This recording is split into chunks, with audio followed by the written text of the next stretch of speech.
What is going on? I want to welcome you from Half Court. For today, I am Sean Murphy alongside a man who needs no introduction but deserves one anyway. He is the host of Locked On Pistons. He is a reporter of the Detroit Pistons. You know him from his massive social media following. He is Khahil.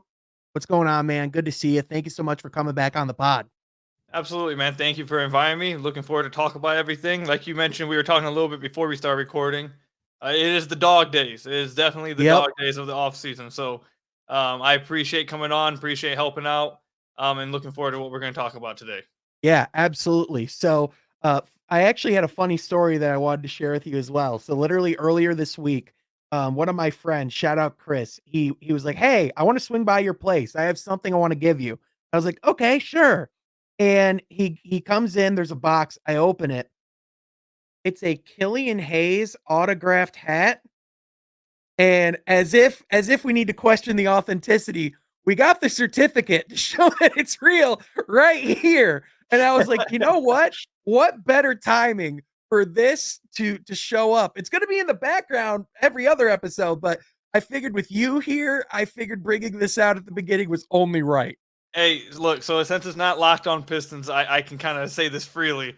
Hey, back in Brooklyn, we'll see what happens. You feel me? We'll see what happens. Out of Detroit, we'll see what happens in Brooklyn. We'll see. Yeah, I'm excited. I'm glad he got another opportunity. I mean, there's enough in his game, especially for a team like Brooklyn that listen, they have no aspirations of doing anything next year other than being in the Cooper flag race.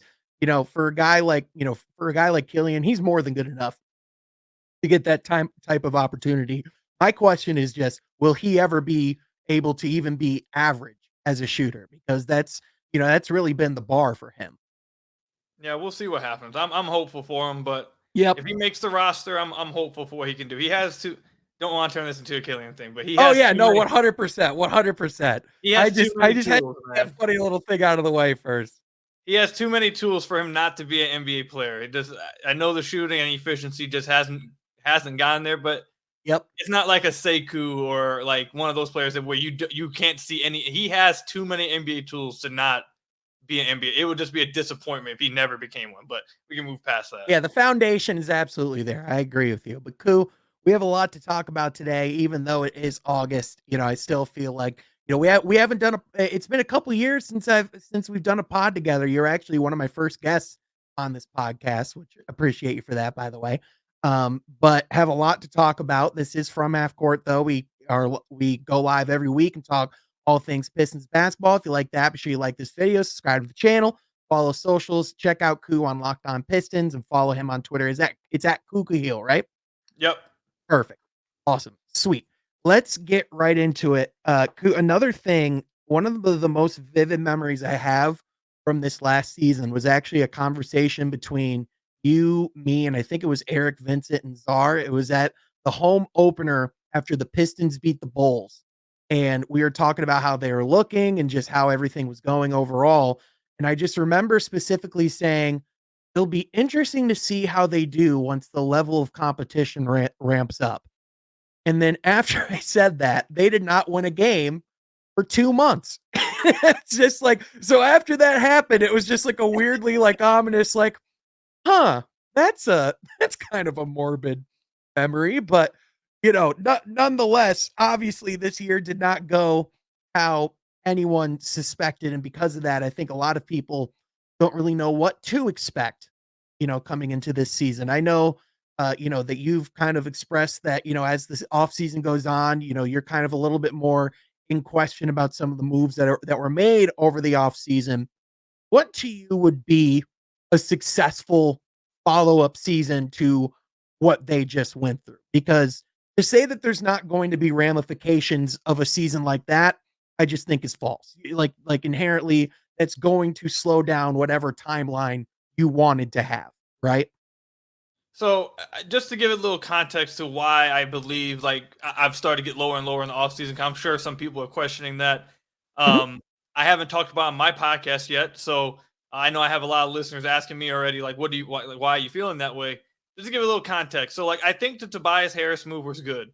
I liked that move. I thought that was a move they should have made, but more so, it was in it was a good move, but also it kind of came down to like, what else are you going to do? Like, there's no other option. Like, there was no one else left. So, like, while he was a good addition, yes, it wasn't like, it was more so, a lot of it was because he was the only move as well that you could really make. It was the But then, obvious move. right, right. And then outside Tobias, like, it's just hard. So I listened to the Hoop Collective podcast with Brian Windhorst, Tim Bontemps, and I think it was One of my McMahon. favorites. Yes, it was a really good podcast. And around the 17-minute mark of their last episode, they talked about the Pistons offseason. And this is something I've heard from a lot of national people as the offseason went on. So it's made me, like, the fact that everyone I'm hearing outside of Detroit is saying this kind of thing, it makes me feel like, okay, I might need to reevaluate like where I was at.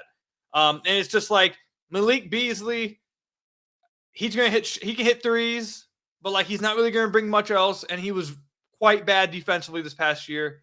THJ was quite bad overall after January for Dallas. So it's just like, okay, like you added shooting, but more so it was very clear. The one saving grace is that it's just very clear that the idea, that the vision, the plan is Trajan wants to give this team shooting and put the ball in the court of the young guys. Basically, we're going to give you spacing. What can you do with spacing? Because last year the excuse was you had no spacing. Well, now you have it. What can you do? So it felt like more so than improve this year. I felt like if they really wanted to improve win-loss wise, they would have made more moves and they would have traded some guys. It felt more like they want to get answers to the test rather than just like maybe like cheat sheet it the way, like to like give that comparison. So I just, at first I thought, okay, they made some good moves. Maybe they can win more games. Now I'm starting to get to a point where it's like, unless a lot of guys take another step, I just don't really see how they're making a big jump, which will take me into what how I feel about expectation wise. When it comes to win-loss, I think their over-under is at 24.5. Yeah. I have them right around 25 wins. That's where I believe they'd be at. I just talked with Jack Kelly of MBL. He covers the MBL for their social medias. He does a lot of Pistons content over at Piston Intellect as well. I just interviewed Jack, and he came out with this article, like I think last year for the Detroit Bad Boys. Each team that finished the season with the worst record, what was the average win jump the following year for each team throughout NBA history? And I believe he said the average was 9 wins. Was the average was around 9 wins the following season. The Pistons winning 25 games would be an 11-win jump, so they would have an above average season over season improvement. Mm-hmm.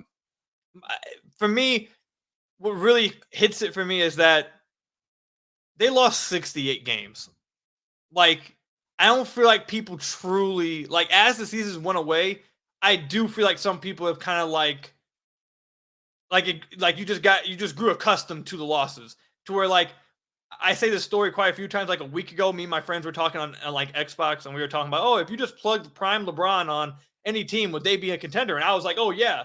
And then one of my friends from Chicago was like, cool, you guys won 68 games. You think you just dropped LeBron? You guys, I was like, damn, I low-key forgot they lost 68. Like, you say it, you're like, God, 68 out of 82? That's a lot. They had what, like 4 wins by February? Not even that? Yeah, so it's like, that's really bad. So, like, to make a big enough jump for me to expect more than an 11-win jump, like, I feel like you would have had to make a lot more moves, a lot more impactful moves, rather than just trying to get answers to your young core. So that's where I'm at with it. I also have some questions when it comes to like the meshing of the roster versus the coaching identity. I have some questions about that as well. But overall, this team is better than last year just because you can't get worse. And I do expect them to be like an average bad team, like a normal bad team. I just can't, it's hard for me to envision more than that. Yeah.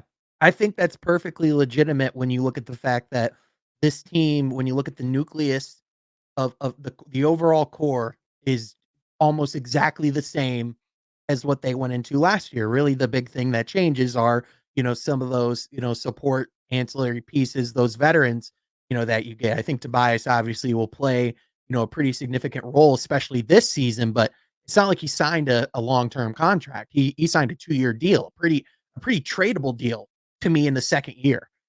So it's not like you made any super long-term bets. I definitely agree that, philosophically speaking, it seemed like Trajan Langdon, especially in that, initial press conference, almost came in and very quickly right away almost kind of pumped the brakes and was like, we're still rebuilding. We still want to develop and do this the right way and not skip any steps. And, to me, like you said, just with the lack of spacing, I think there was a lot of lack of clarity it seemed like the organization didn't get enough of the answers that they wanted to get in the sense of who do we move forward with? Who are the guys that, are the true core? Because I think, to your point, the odds of this roster being the same at the end of the season as the beginning, I think is almost zero. I think that, by the trade deadline, if this is a successful season, I think by the trade deadline, they would have both a sense of where they're going and who they're taking. You know what I'm saying? Yeah, I completely agree. I think this upcoming trade deadline is going to be one of the more interesting points of the Pistons season than we've seen like in the last 5 years. Like I Mhm, think you're going to get, like you mentioned, the answers to what is their belief moving forward around that time. It might happen even before then. Maybe it happens in December or January, mhm, but like the trade deadline season, heading into that time, you're going to see, I think, the Pistons be active. And I mentioned this in the podcast a few weeks ago. I wonder which way they're going to be active. Is the season going to be going so successful that they're like, okay, we really want to make this push? Do we add someone else? Because they do have a lot of flexibility still. They didn't add any long-term commitments. They didn't add any non-tradable contracts. Like they are mhm, still very flexible. So let's say the team is hovering around like the 10th seed. It's really going well. Cade's having an all-star year, and they feel like if we add another piece, we can really take this, we can really go even further. Maybe they add another piece of the trade deadline. Or if it's the opposite, which I think is probably the more likely scenario, it doesn't even have to be a terrible season. Like let's say you're hovering around 13th in the East and you're better than last year, but you're hovering around that spot, you probably are getting answers to something. Whether mhm. it's okay, Cade's taking the step, or Asar's improved, Ivy's improved, Duran improved, or if it's okay, well, Cade and Ausar improved, but Ivy didn't, or Cade and Ivy improved, but Duran's yet to. You're getting some type of answer leading into that point that will have you ready to make your decision, because they Right. are coming up. The young core outside of Ausar, which is 2 years away, but Ivy and Duran contracts are coming up. Their options are coming up. You Mhm. just signed Cade to this super max, or not super max, but the rookie max Yep. contract extension. They're like, I understand completely. I completely understand why Trey's saying pump the brakes. Let's get the answers. I'm not saying that's a bad move at all to want to get the answers this year, because you have till the deadline to try and make your decision. Mhm. But there is a level of urgency that there's a reason why we're talking about the deadline and not after next season. It's Right. mid season we're talking about, because there is a level of urgency with this rebuild. Like once you sign Cade to that extension, time's really ticking. The Time was clock ticking when begins. I feel like the time was ticking once you drafted him, but once you sign the contract, it starts like moving a little faster. Like the little Yep. sand, it starts pouring a little faster.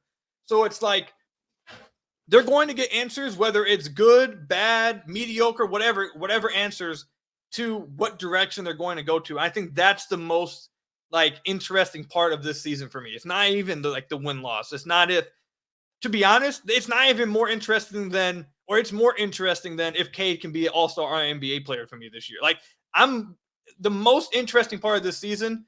Who's staying? Who have you decided is going to be a part of this core? Who are you moving on from? And what's it going to look like? That's what I'm most interested in. Absolutely, because it is at a real inflection point. There is, they are at a point where they need real clarity. If a lot of those guys can go out, if we do get the answer that Cade and Ivy can play together, great. Let's go add pieces and, load up the war chest, so to speak, around those guys and build around. If that fit is still wonky and it just isn't coming together by the deadline, okay, figure something else out. What can we do going forward? Can Jalen Duran figure it out as a rim protector and bring that presence on the defensive end?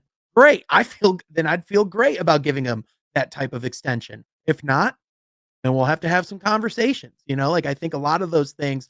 And unlike last year, you're not going to have the excuse of the coaching or the front office in the sense that you could say what you want about a lot of the guys that Detroit did bring in veteran wise, but for the most part, they're all consistently available. So it won't be a situation like last year where either you have veterans or that you can't play or veterans that you just cannot play. You know what I mean? Whereas this year, like you could say whatever you want about Tim Hardaway Jr. Most of the time, he plays 70 plus games and he's consistent in what he does. Yeah, I think one of the other things to it is like you have lineups that you can actually put together that make sense. Like this past year, Monty was terrible. I'm not going to shy away from saying that. Monty was really bad. But also, there's a reason why Weaver was also moved on from, because I always say this: Monty was not given a good hand at all. Monty was he was playing blackjack and he was given a 10 and a 5. Like he was not given a good hand. But he hit on 15. He got 19, then he hit again. Like that's like what he did with his hand. Like he did the worst possible job you could have done with the hand. So last year you couldn't really, like, it was one of the main questions I had all off season. And I'm you know what, I'm gonna say this. I haven't said this, but I'm gonna go ahead and take my victory lap real quick. I had a lot of people telling me last offseason, "Cool, you're just being pessimistic for no reason. You're just being negative to be negative." I talked all offseason about how, yes, you technically acquired spacing, but can you actually utilize that spacing in lineups that make sense? Like, yeah, you got Joe Harris, Bojan, and Burks, but can you actually play those guys together? Like, can you actually put a lineup out there of Joe Harris, Burks, and Bojan and think you're going to survive? Like, you're not going to do that. Are you actually going to run? Like everyone said okay, you got spacing around Cade and Ivey. Do you really? Are you going to run Joe Harris with Ivy and Cade with Bojan? Are you just punting defensively? Like, you can't do that. Like, you didn't really. You had some guys that could shoot, but you didn't have them in positions where you actually could field like lineups that made sense. None of the lineups they could run last year made sense, and then Monty just doubled down and made it worse. This year, you have multiple different options to a point where we don't even know what the starting lineup's going to be. We have no clue. The only thing we know is really Cade and Tobias are going to start. Like, I think we feel pretty confident that Duran's going to start, but I wouldn't pencil in as 100, probably like a 95%. But even if Stu was starting at the 5 come opening night, I mean, I'd be a little shocked, but I wouldn't say I'm sitting here like flabbergasted. Like, I wouldn't be like, can't believe this. So you have so many more options, so much more depth at multiple positions. Not like, again, I don't think it's like all-stars or anything, but you just have more NBA players that can play. And that is an improvement over last year. And the spacing, like I said earlier, that was Trajan said that in that press conference, his introductory press conference we were at. One of the main things he said was getting spacing. He thought it would solve their defense. He thought it would solve the turnovers that they had. He thought it would solve some of the efficiency offensively. He really chucked it up to spacing. So he's giving them the chance. You didn't have spacing last year. Now I've given you spacing. What can you do with that? If you still can't do anything, don't know what to tell you. And I would say in retrospect, where people like me that were more on the optimistic side, because I will first up go, oh man, I overlooked some things. When I am wrong, I will say I was wrong and explain. I mean, to make you feel better, I'll openly do this just to make sure. I was wrong about Killian, obviously. Like, we're all wrong about some things. I was wrong about Killian, obviously, with the Pistons. If you turn on a camera and microphone on a consistent basis, you're bound to say you're going to be wrong. Yeah, 100%. For me, I think where a lot of people like myself and, I think where Troy Weaver, kind of like made his bets a little too boldly was kind of making unsubstantiated bets on guys taking next steps, like an Isaiah Livers, who a lot of us really, thought had a lot of potential as a prospect, but, whether it's health, whether it's, a lot of different factors, it just never clicked. And when he went to Washington, he never even saw the light of day on the court, and then, guys as well, like Jaden Ivey, who we all think is a really good player. Not only did you not have that, buy-in from the coaching staff and that weird vibe that was just there from training camp, but you also had a lot of expectations for a second-year guard who still had a lot of room to grow, as a playmaker and, as a shooter to make a big step as well. Like, I think they just put too much pressure on the likes of those guys' shoulders. And I think where a lot of the urgency comes from is just seeing how a Cade Cunningham played despite those circumstances last year. Like, I think people like you and me, like the reason why it is like, okay, you need to figure this out quickly is because we do see how clear it is that there is a legitimate guy where if you put the proper talent around him, he can actually make things happen. Because would you agree? I've said this before. Would you agree that if Cade didn't have the season he had last year, that there would not be this type of urgency? Like, if 100%. Cade also struggled this past year, like if Cade didn't have the season he had and didn't like flourish despite the lack of spacing and lack of teammates, Like if he also had struggled and like was on and off all year and was like, okay, he needs another season. Do you agree that there would be a lot more patience for a lot of things? Oh yeah, 100%. I think if anything, this would be a much more bleak podcast. I think we'd be dancing around things and we would be like, "Are we sure that we have that guy?" Whereas I mean, the phrase has been thrown around so much. He had the spacing equivalent of a straitjacket last season, and the things that he did, especially the player that he was after the All-Star break. I also think another thing that's like really important to like point out as people bring up the health concerns with Cade. He would have played more games last season if there was something to play for. Like, I can confirm for everyone watching the last two, like not a year ago when he sat out, but there's been a lot of games that if they were competing for anything, playing just to be competent, he would have played. He would mhm, play more games, and not necessarily all of it. I mean, I don't think this would be a shock. Is all his decision. Like, there's teams across the league. Once you're in this position, you're losing at the end of the year. They just shut down their players. It's not the yep. players' decisions. Yep, absolutely, but it speaks to the fact that it's not like his game log is fully because this is not a Zion Williamson situation where we're questioning his conditioning and his overall, like effect on the game. Like when he's healthy, which is pretty much most of the time, he is a certified guy and more than on the way to be an all-star caliber player. Speaking of Cade Cunningham real quick, Jim Costa, 97.1. He was originally from Grand Rapids, so I have a lot of respect for Jim. But he said something to the effect of if Cade wasn't on the 2028 USA Olympic roster, that he would be a bust. I'm not sure if I agree with that. Did you see those comments? And what do you think of that assessment? I did not see those comments. I think people throw around the word bust way too often. Like Yep. bust should be reserved for players who quite literally are not NBA players. So like, you, I'm sorry. I I'm mean, I sorry. mean, I mean, you I saw can't. it right I mean, there. I was like, look, I can't. I can't push back against it. Like how am I how am I supposed to push back against that? And yes, that would be an example. That would be an example. Cade not being on the USA team, which would be like the top 12 players in the world, or the yep. top 12 like American players in the world. Like you could be 13th, 14th, 15th. You just don't make top 12, and that isn't a bust. However, I'm not really. I don't feel like anyone should really be worried about the 2028 USA team. One, I just don't think it's important, Yeah. really. And second, I honestly feel pretty strong. I feel like a lot of people should feel pretty strongly about him being on that team because he has a relationship with Team USA going back to high school. Yep. Like he has a strong relationship with that Team USA. And part of me wonders if he could have been on the little practice squad team this past year and just chose not to. Well, he had a roster spot offered to him for the World Cup roster. He turned it down because he wanted to focus on his health, still did the select team. I'm sure that opportunity would have probably been presented to him Right.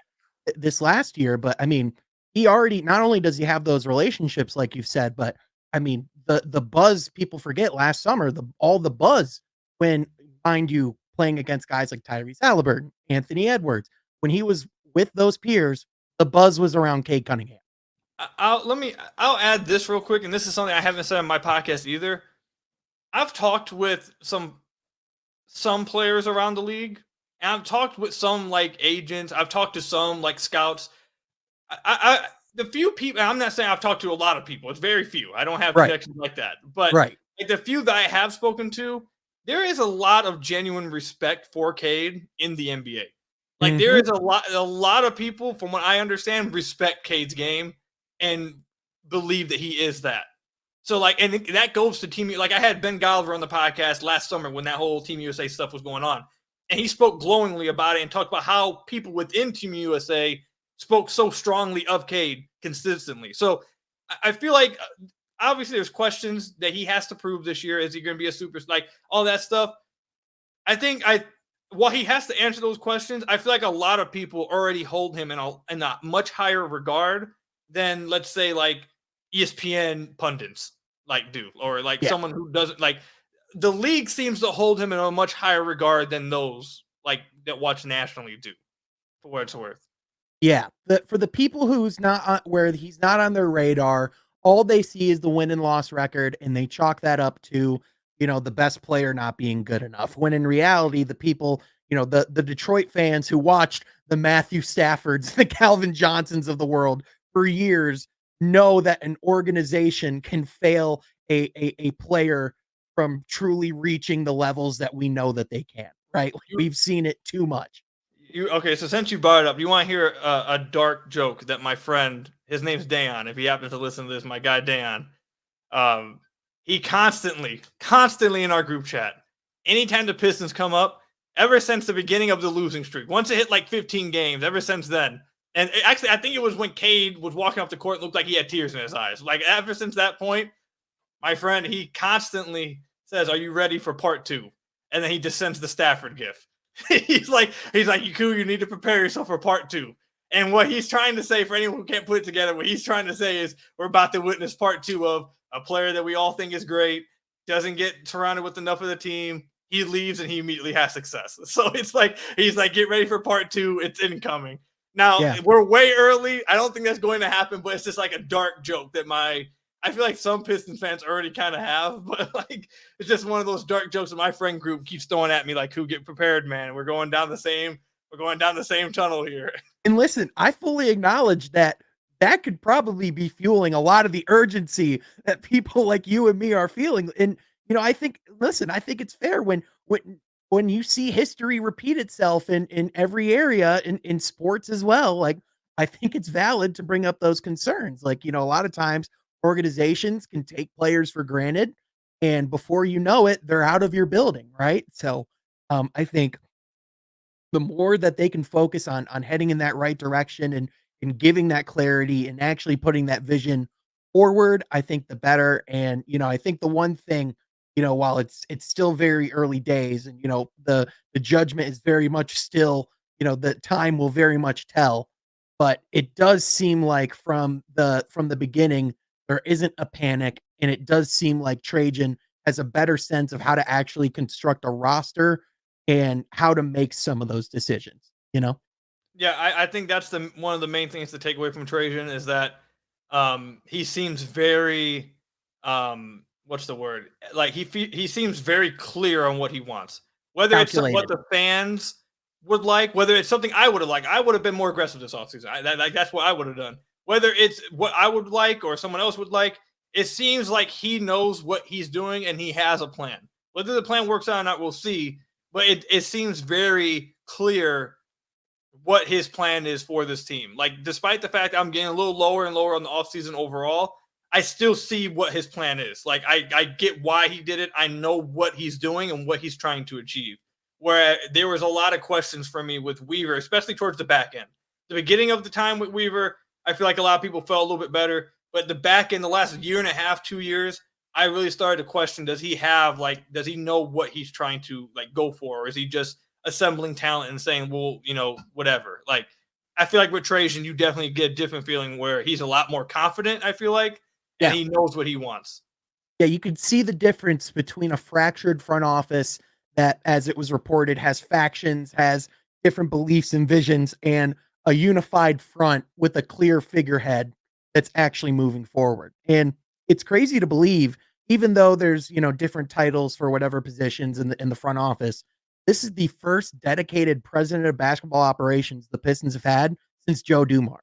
Like before that, Stan Van Gundy was the president, but he was coaching at the same time, which was that experiment that flopped for the Clippers and the Pistons. But this is the first time in like 12 years that they've had a dedicated president of basketball ops, which is crazy to me. Yeah, I low-key have not thought about that at all. I did not think about that until you just brought it up, and actually, it's a good point. This is the first time since then, and I don't wonder.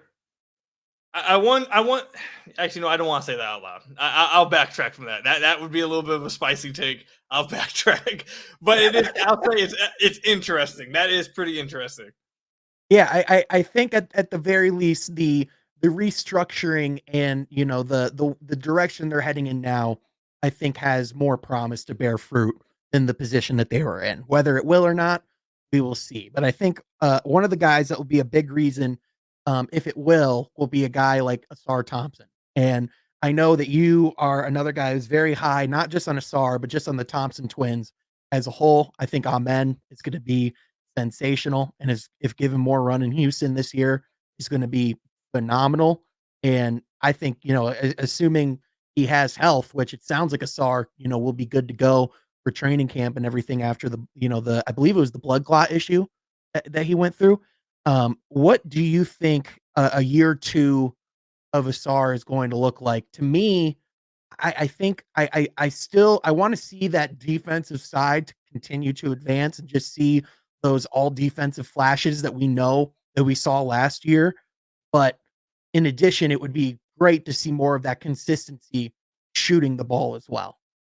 So I'm gonna tease something real quick. On Thursday, I'm going to be recording a podcast with Laz Jackson and Sean Corp of DBB, and we're Mhm. going to be discussing this specific topic when it comes to Asar, Cade, and Jalen Duren working together, whatever. So Yeah. that's gonna be a really fun conversation. But I'm plugging that because I tweeted out something today that is going to lead me to what I expect from Asar. I don't think people truly grasp how good he was defensively as a rookie. Like Asar himself, when he was on the floor, warped the Pistons into an okay defense. He took a team that had no reason being any kind of competent defensively, and when he wasn't on the floor, they weren't. They were horrific defensively when he was off the floor. When he was on the floor, like for example, I'm just going to throw these numbers out, and again, like I said on Thursday, you'll probably get a little bit more clarity with these numbers, but like Cade with the SAR and Duren on the floor, they were a minus 1.72, which you're still losing net rating, but it's not as bad. You take a SAR off and you're at a minus 7.61. You take Duren and a SAR off together, it's a minus 13.5. So it's Oh just my. and that's not because offensively. It's not like Asar is dominating offensively. That's not because of that. It's because he's taking the defense from being his terrible to being average, and they can survive defensively. With that said, I fully expect him if he gets run to be an all NBA defender instantly. I think he's already that good, which is insane because usually rookies are not that good instantly. So I think if he's given run, he will be an all NBA defender. Offensively, I've said for a minute, shooting is not the number one thing for me. I want to see him improve. The number one thing I want to see him improve is his handle. Because pre-draft, what I said about Ausar Thompson, I was so, like you mentioned, I was so high on the Thompson twins. I had Amen as the second best prospect in the draft. But I had Ausar just a little bit behind it, like fourth or fifth, I think. The main thing with Ausar that I said pre-draft was if you're going to draft him at 5, there is a clear separating factor that makes him either a fifth overall prospect or like a late lottery prospect.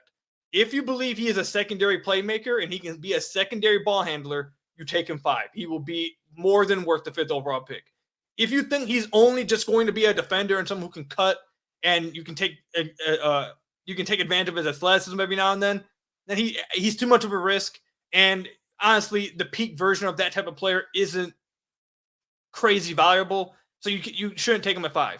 The only reason why you take him at 5 is if you believe what he did at OTE as the point guard, what he showed at OTE as a playmaker, as a ball handler, can translate to the NBA, and they took him 5th. So I need to see him improve that ball handling because he has the vision, he has the passing ability, his processing is on another level. He can process things so quickly. His what's the word I'm looking for? His anticipation is off the charts as well. He knows what the defense is going to do before they do it. There was a play I tweeted out one of his assists the other day. Cade hit Ausar. They ran a pick and roll. He hit Ausar on a pop. And as soon as Ausar caught the ball, he realized Cade and his defender both came to him. As soon as he caught this immediate touch bounce pass, even Cade didn't even see it coming. He led him to the rim. Cade had to catch up to the ball to the rim. Easy layup. It's not a crazy behind the back pass, but it just showcases that I'm instantly recognizing what the defense is doing. If I can just get Cade to cut, I'm going to give him a basket. It's quick. IQ plays like that showcases vision and processing. If he's able to improve his ball handling, he can be your secondary playmaker. You have your secondary ball handler in your lineup, and he's 6'7", and he's an all-world defender, and he's an all-world athlete, and you have that in your secondary ball handler. I think that is way more valuable than. I'm not saying here to say that shooting it wouldn't be that. I'm not saying that at all. If he improved his shooting, that would be insanely good too. Right. I just think him taking that. I think they're searching for that role of someone to be the secondary ball handler for Cade. They're Yeah. searching for that. And if I feel like you only take Ausar at 5 is if you think he can be that. If you don't think he can be that, I don't see why you take him at 5, because then it's kind of a reach.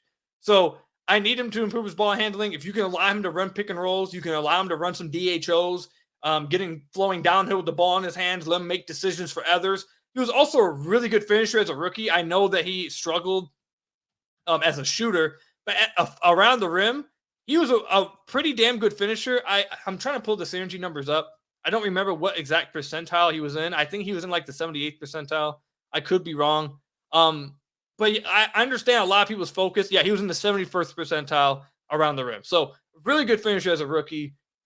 I get the shooting is a concern. It 100% is, and he can't be a 15% 3-point shooter. Like, no, obviously. Right.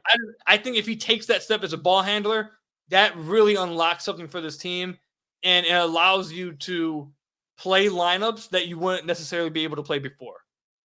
Yeah, absolutely. And I think that's a great point about Ausar as an as the second ball handler, because as you bring up, he does show flashes of being an elite playmaker. I mean, his basketball IQ, his vision, the things that he can do, like you said, as a as a processor, he is on a different level. And the conversation about Cade, playing moments at the 2 and even at the 3 as well. I think obviously the first thing you think about is having Jaden Ivey on the ball. But as you said, I think there's, real fruit to a guy like Ausar who, with his size, with his athleticism, his ability to finish at the rim, the different aspects that he has to his game. If that handle is tighter, I'm not too worried about him turning the ball over, from his passing. So, to your point, I think there's, a lot of potential for that. And I think, if Ausar can get another guy to not necessarily has to play all NBA level defense, but if he can get another quality defender alongside him on the court, like let's say Ron Holland becomes the defender that Trajan Langdon, I think, sees that he could be, right? Like with his length, with his versatility, like I think that's like something that would make the Pistons instantly more of a threat, right? So I think the big thing, we know that Ausar is going to be that guy defensively if he's on the court. I think the big thing is, can he get some help on that side, for a lack of better terms? Can he find a wingman, so to speak, where that can essentially help and anchor that defense? Which I think there's a few different guys on this team that can be that guy. I know you mentioned that we're probably going to get to Jaden Ivey in a minute, but one of the reasons why Ausar developing his handle is so important to me, it's something that I've talked with Cannon, Cade's brother, about. It's something I've talked with Ashton about on the podcast. It's not private conversations. This is something they've said openly. And it's something I've talked about and questioned openly as well. Part of the plus of having Cade, a big guard as your point guard, is the ability to have size and versatility throughout your lineup. Yep. The ability to have someone at your point guard position that's 6'6", 6'7", you can run a lineup of no one smaller than 6'6", 6'7". You can have length throughout the court. You can switch across the board and not worry about mismatches. You can cause problems in passing lanes. You have decent rebounders at each position. Like you just have that size versatility when you have someone like that, versus, not saying that having a smaller point guard is like immediate bad, but it's just an added plus to having someone who's bigger. And they haven't taken advantage of that at all since they've drafted them. It's like they just haven't. It feels like they've just completely ignored that and not tried to take advantage of it at all. And if Ausar can improve as a ball handler, a starting lineup that I've been pitching that I would love to see if Ausar does improve his ball handle is Cade, Ausar, Simone, Tobias, and Duren. Everyone on the floor is 6'6", 6'7", and above. Everyone's switchable. There's not a. You'd hope that there isn't a bad defender outside of Duren on the floor. Like Tobias is like at least like a neutral or just an active one, I'd say. I mean, hopefully you get improvement from Duren. But now in that court, you have switchability across the board defensively. You have length, you have size, and then on the other end of the floor, you have your secondary playmaker that is probably like the second or third best athlete in the entire NBA. So it's like, I feel like the opportunities that lineup brings, if he's improved as a ball handler, exceeds the potential gain of even an Ivy improvement in his game. Like I feel like an Ivy improvement and putting him at the 2, wouldn't matter. And that's not to say like that wouldn't be good. It obviously would be good. I just don't think it reaches the same level of a ceiling that, oh God, Ausar's improved and he can be the starting two. That just unlocks all kinds of different versatility within your lineups that you can do. And I think that just matches better with where the league is heading, right? Like you watch this last finals, it was all 6, 7+ guys who can switch on the basketball, who can defend multiple positions, who can shoot from multiple spots on the court. And, as you said, like to have multiple guys who are 6'6, 6'7+, who can all do those similar things. I mean, I feel like it was pretty inevitable ever since the small ball era began. It's like, what's better than small guys who can shoot threes? Big guys who can shoot threes, right? Like that's going to win out. So I think to your point, like the more positionless, so to speak, in the more length, like if you want to talk about ways that the Pistons will get better on the defensive side of the basketball, that's an inherent advantage that really takes away spacing on the court. And Ausar is probably next to his brother, Amen, as like the best rebounding back like guards or wings in the league. Like Yep. they were averaging close. I'm pretty sure Amen was averaging a double-double for like a long stretch of the season. Ausar was before he got benched to start the year. Wasn't Ausar leading the NBA, not just rookies, but the NBA in rebounding for like the first couple weeks? Yeah, he before he got benched, he was off the charts. He was crazy as a rebounder. And that's not something that I saw coming out of OTE, but his athleticism and his will and just like motor is off the charts. So imagine having that at the two position with Duren. You're not losing the glass, like you're not losing anything on the glass, despite the fact that despite the fact you have size versatility, maybe you're not the biggest because Duren tops out, I think, like 6'9". And Tobias is like probably like 6'8", 6'9". So while you're still hovering around all that height, you're not losing anything. You have a tremendous rebounder in Duren and another one at your two guard. So that's just, I know that it would require Ausar to really make that jump in his handle, but that's just why I think it's more important. Because even if Ausar improves his shooting, you probably would like to have another ball handler on the floor to take off some of the pressure from Cade.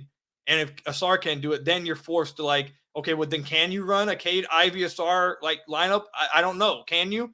So it's like, I feel like his handle answers more immediate questions for lineup versatility, in my opinion. Yeah, I agree. I think that's a really good point. Speaking of Jaden Ivey, I would probably make the argument that he probably has the most pressure out of any of the core Pistons players that they have, so to speak. Currently, I think there's a lot of clarity that needs to be brought specifically to what his future is going to be, whether it's in Detroit or not.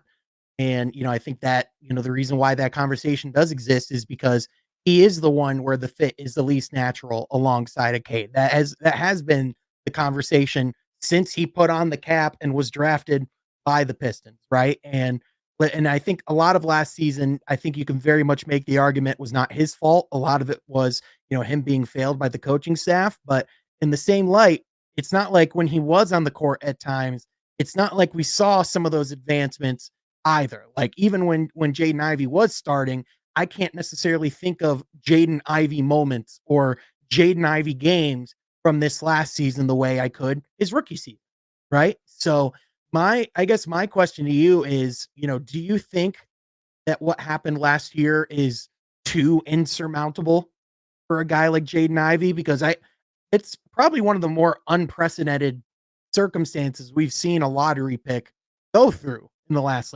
10 plus years. And what do you think it would have to look like in order for Detroit to say, okay, we need him here long term?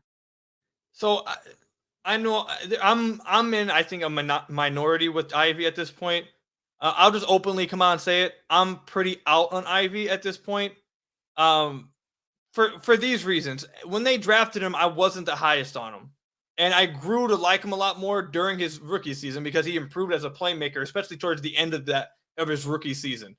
Um, this past year, I've talked with Laz Jackson, who I mentioned earlier, and I talked with Josh Lloyd of Locked On Fantasy Basketball last week about this. It's really interesting to discuss the whole Ivy Monty situation because you could very clearly see that Monty was not a fan of Ivy. Yep. And he did not like Ivy's game. And the way he handled Ivy, at the very least, was questionable. At the least, was questionable. And there was probably a lot of other things you could say, but at the very least was questionable. So that 100% is true. The way he handled that situation, the fact that the other option was Killian Hayes, and look, that's me, but like the fact that the other option was Killian Hayes, and that's the biggest issue. However, like what makes it interesting for me, and I think I think Pistons fans don't want to talk about this because it kind of takes away hope, and when you're not good, hope is all you got. So I don't mean to be like the person who's trying to make everything doom and gloom, but I feel like it's just the reality of the situation. The reason why it's so interesting to me is, like I said, I talked with a few guys about this, and they feel the same way.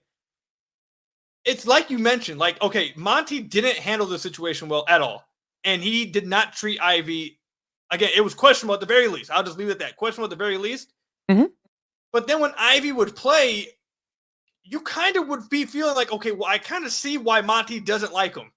Yep. It's like, okay, you're not playing him. You should be playing him over Killian Hayes. Like that was like, I think that's clear, fair enough. But then when he would play, you're like, okay, well, we kind of see why Monty's kind of like sick of him. He's not he's not a good defender. He made a lot of erratic decisions with the ball in his hands. You couldn't really trust him with the ball in his hands to create for others. His shooting really fell like off the earth this year. He's not a good streaky. Insanely streaky. He's not a good finisher at this point. Like okay, this is not Khahil. This is just simply the facts. This past year, he had 309 possessions in spot ups. He was in the 14th percentile. That's horrible. At the rim, despite the level of athlete he is, he again was in the 24th percentile at the rim. That's not good at all. So it's just like, that's what's so interesting to me about the whole Ivy discussion, because I feel like people go too quickly to just completely write it off as Monty's fault, because I can agree. I feel like two things can be true at once. Monty did not handle the situation right at all, like terribly, and he shouldn't be playing Killian Hayes over Ivy. But I've talked with several people when they were like, "Well, like I've talked with quite a few people that have said at the beginning of the year when they made that decision, like I can kind of see it. Like Killian has size, he defends, you can trust him to run the offense and relieves pressure off of Cade. Like when Ivy would play, you like." I don't know. I just feel like you would see, okay, he should be playing over Killian. But like, I can see why Monty's like getting frustrated and doesn't want to play him. It wasn't like he was going out there making the case so strong where it was incredibly obvious. Like there was not a performance where it was like, well, Monty's clearly out of his mind for keeping him on the bench after this one. Like that game just didn't happen. Right. And the other thing, too, that's really interesting about Ivy's season, I brought this up on Locked On Fantasy Basketball like a week ago. The first like 12 games of Ivy's year was probably the best of the season. Like the first 12 games when he was coming off the bench, despite the limited minutes, he was extremely efficient and was finishing at the rim at the highest level of his career. I think he was shooting around like 71% at the rim the first like 13 games of the year. He was incredibly efficient in his minutes, and he was finishing at the rim. You saw massive improvements. And then after that point, he just crashed, absolutely crashed to the earth. And that's another reason why it makes me question, can we really just write off to Monty? Because the first 13 games of the year is where people really say was like when he was handled the worst. But in those minutes, that's when I feel like he played his best, at least finishing on the rim. He definitely was at his best. He was the most efficient he was all year. Then he started to get more minutes, like you went back to starting, which you should have.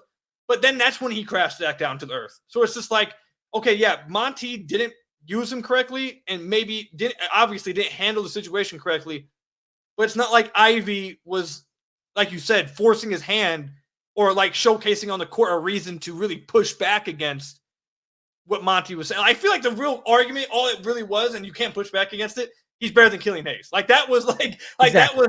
that was basically all it was. Like the other options, Killian, play Ivy. And I get that. That I 100% get.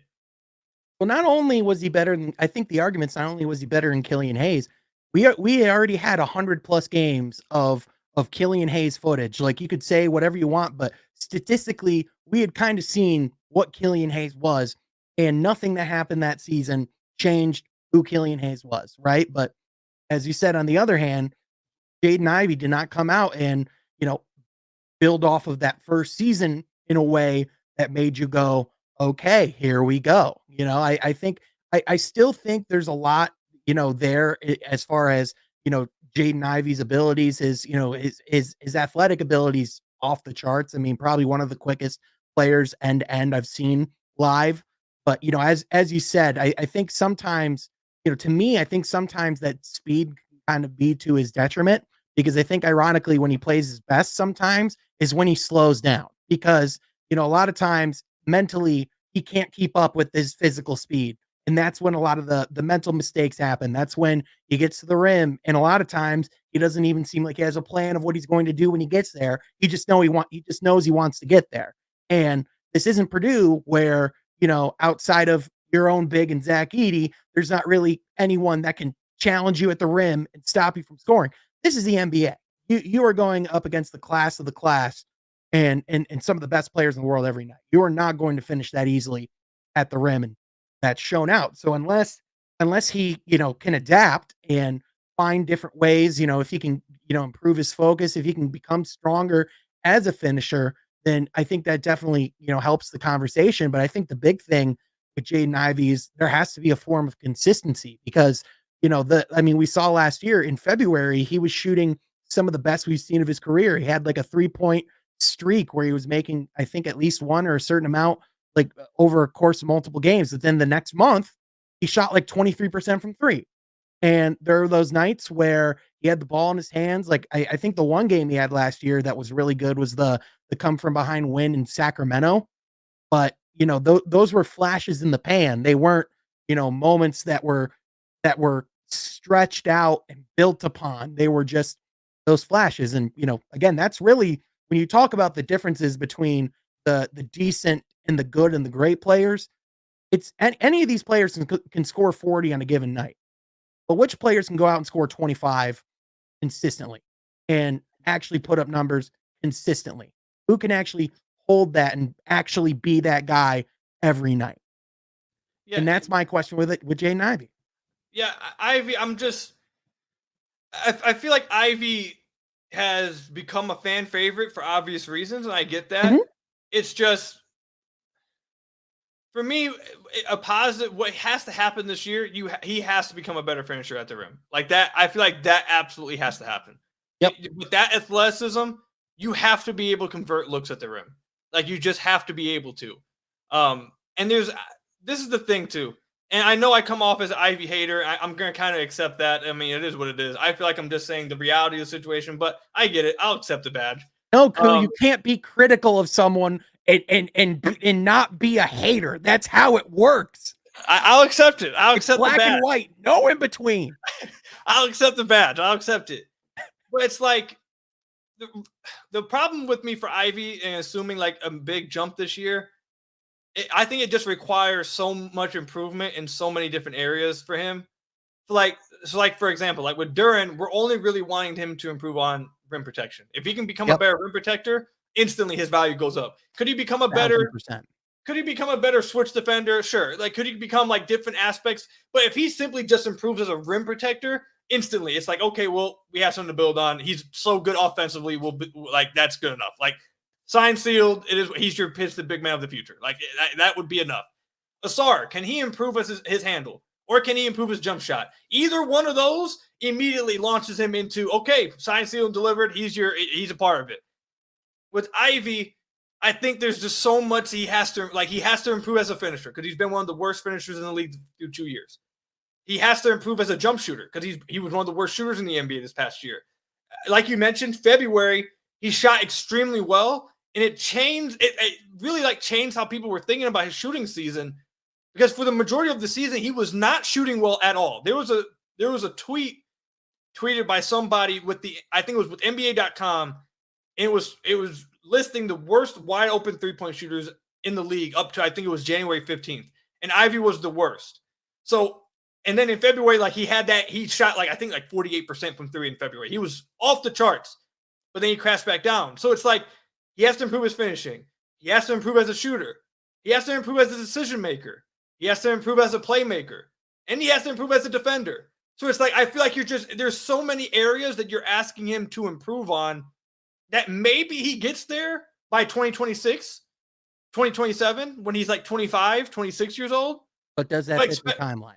Yeah, but to expect it in one offseason to happen at 22, I just don't see how that's going to happen. I don't think that's realistic to happen, and I don't think it's.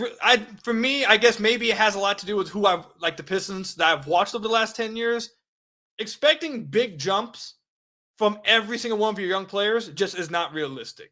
You're not How it works. this upcoming season.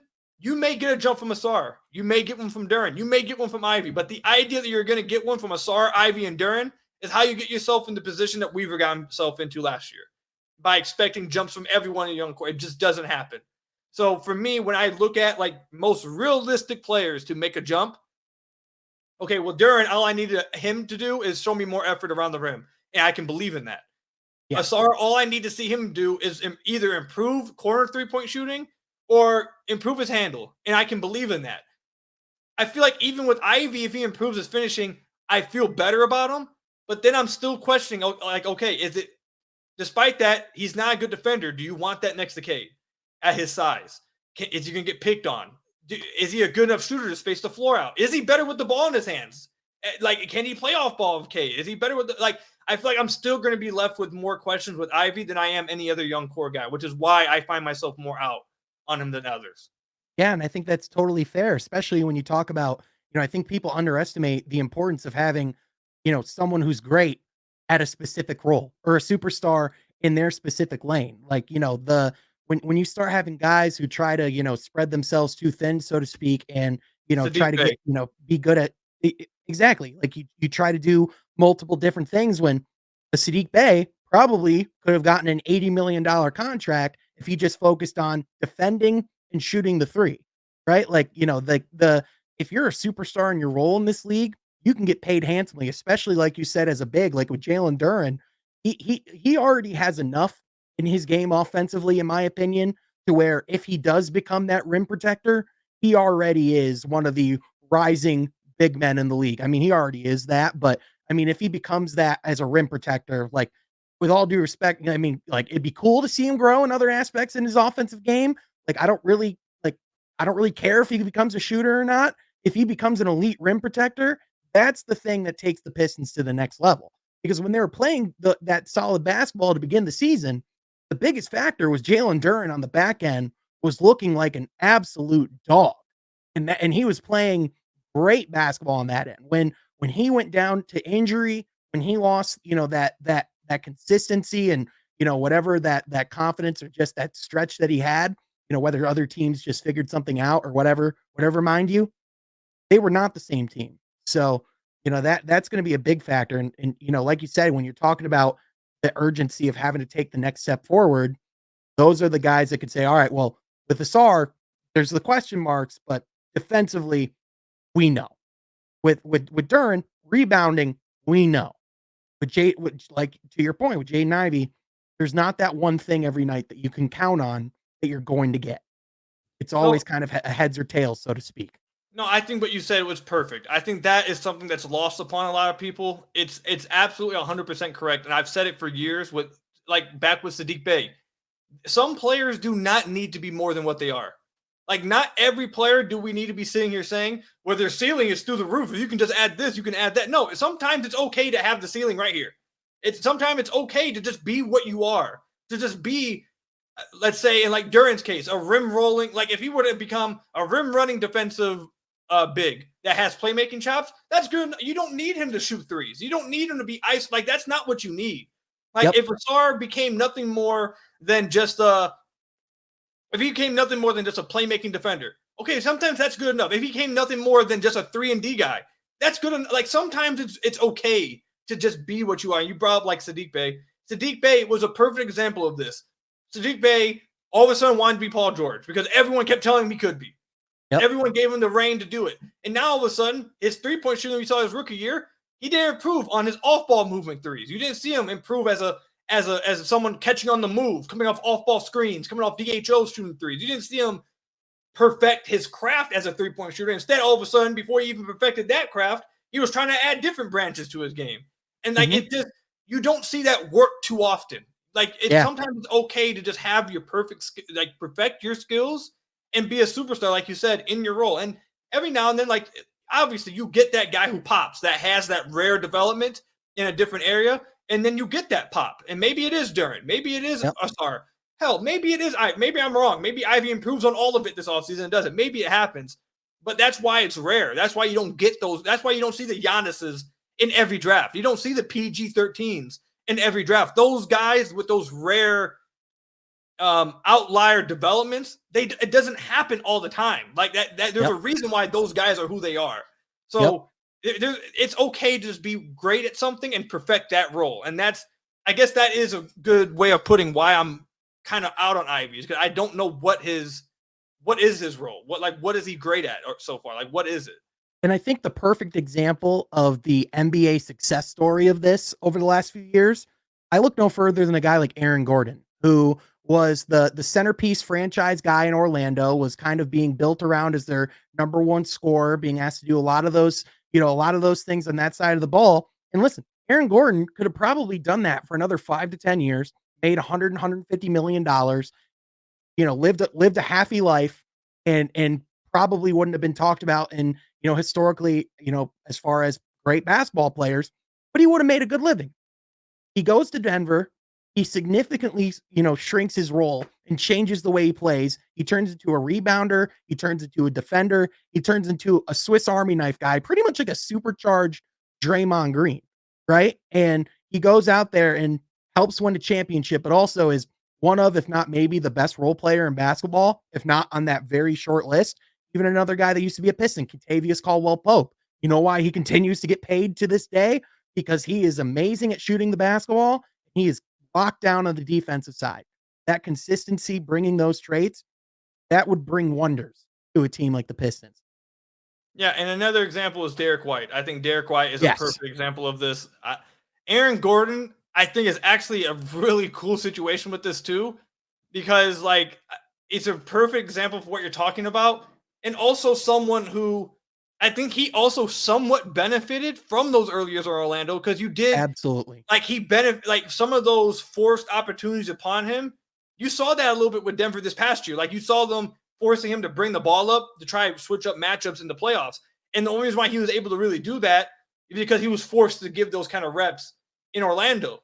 So there's situations where it can, years down the line, pay off for you.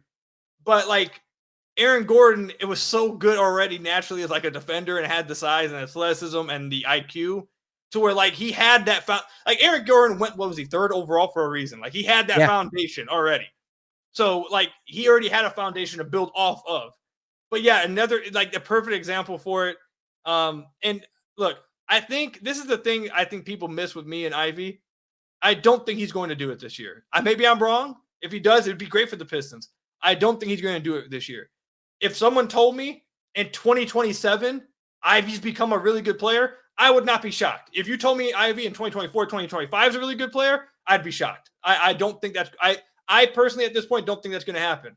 At 25, 26, I wouldn't be shocked if Ivy's really good in 27, 28. That would not be shocking at all to me. He had his time to improve. I just don't see it happening in this short amount of time with how much I think he needs to improve.